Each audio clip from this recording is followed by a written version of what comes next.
Gentleman here the other day, he said, I can barely see it. I know, I have such a wry sense of humour. Why is the tour guide being so corny? I promise you they're the worst jokes on the entire tour.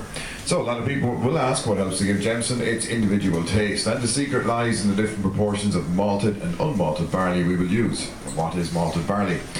Well, malted barley, quite simply, will be dried, sprouted, germinated barley. So we take barley from the grain store, we soak it in water for 2 days. After those 2 days, it's going to be transferred to the malthouse floor, where the malthouse men will rake and turn it over a 5-day space of time. Now, it's very warm, very humid in the malt house, so under these conditions the barley will start to sprout and it will start to germinate, and the malting process is going to break down the walls of those grains, allowing us to access the starches inside.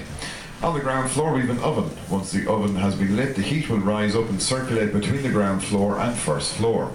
All across the first floor, that is where our barley has been spread out, but also the first floor is covered in perforated tiles. You can see an example of the tiles to my right in a few moments, tiny little holes in each one to allow the heat to pass through.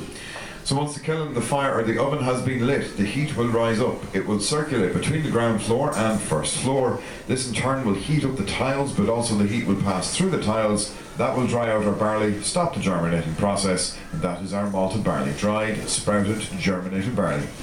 John Jameson used to import a smokeless coal from Wales to dry his barley with, and when he used this to dry his barley, it left a very natural and smooth taste on his final product. Just in contrast, most Scotch whiskies will use a peat or turf to dry their barley with. If you don't know what peat or turf looks like, we have a sample of it here, and when that fossil fuel is burned, it's very smoky. So with a lot of Scotch whiskies, you'll find they have a very smoky and peaty taste and smell to them. So we have our malted barley. We go back to the grain store and get some unmalted barley, which is not dried, not sprouted, not germinated.